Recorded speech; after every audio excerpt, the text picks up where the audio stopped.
Nous sommes avec Françoise Degois. Françoise, bonjour. Françoise, ça se complique pour François Bayrou. Ça se complique. Est-ce qu'il va tenir? Combien de temps va-t-il encore tenir? On ne sait pas. Il doit donner demain une conférence de presse sur les finances publiques. Il prépare le budget 2026. Son ministre de l'économie annonce déjà 40 milliards d'efforts nécessaires. Prenez votre micro. Ah bon? Mais vous avez un micro là? Mais non, il ne marche pas ce micro. Bah, changez de micro, c'est pas compliqué. Changez de chaise. Ah, rapprochez-vous. Alors, 40 milliards d'efforts supplémentaires sur le budget 2026. Ça sent la censure? Oui, alors vous connaissez cette chanson d'Alain Souchon, il y a de la rumba dans l'air. La rumba dans l'air, et ben, il y a de la censure dans l'air.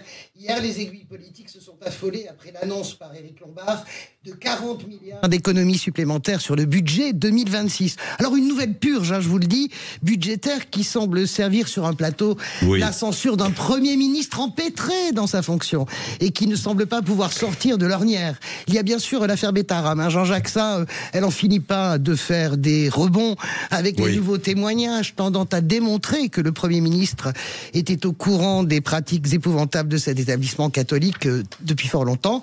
Et puis il y a la conférence sur les retraites.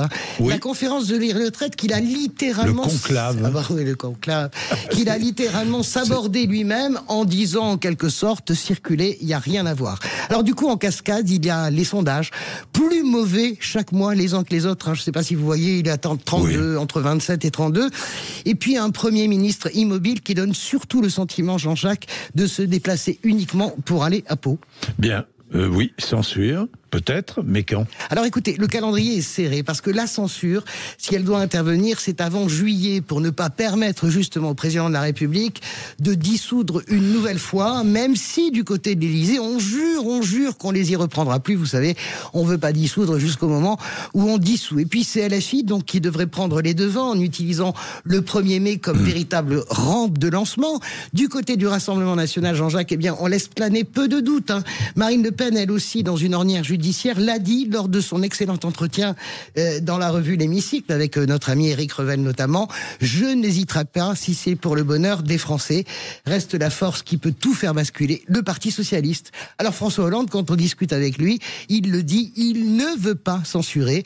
Mais François Hollande, il n'a pas une si grande importance et une si grande influence que ça dans le groupe socialiste. Les socialistes sont traversés par leur congrès. Le bras de fer Boris Vallaud, Olivier Faure. On sent bien que pour Boris Vallaud, ça marche pas vraiment, ça rame même un peu en campagne. Est-ce que la censure serait un moyen de sortir par le haut? Nous n'en savons rien. Censurer surtout, et c'est là vous allez me dire, censurer pour qui et pourquoi? Tiens, Sébastien Lecornu, le ministre de la Défense, le candidat éternel à Matignon, pourquoi pas Xavier Bertrand, enfin bref, toujours les mêmes, ça s'appelle Un jour sans fin, mais je ne crois pas que nous arriverons indemnes au mois de juin, mon cher ami. Nous verrons bien, mais je peux vous dire, ça va pas changer pour l'instant le quotidien des Français. Ça, je suis assez d'accord avec vous. Vous êtes d'accord avec moi? Oui, totalement. Tout ça agite le monde politico... je suis pas sûr, vous savez, journalistique, parce que, mais bon... Ouais, 40 milliards, vous savez, c'est lourd, 40 milliards. Non, mais 40 milliards, ça, c'est pas la censure, c'est autre chose. Mais c'est les 40 milliards qui vont enclencher évidemment la censure. 40 milliards, ça fait lourd. Eh bien, nous verrons bien, Françoise, ce que va donner l'avenir. Il est 7h51. Vous êtes là, bien sûr. Tiens, Noémie est à Lyon. Noémie court. La disparition de cette joggeuse dans l'ouest du pays fait réagir. Vous avez entendu les témoignages tout à l'heure à 7h. Noémie court et ressent de l'insécurité en courant. Témoignage dans un instant.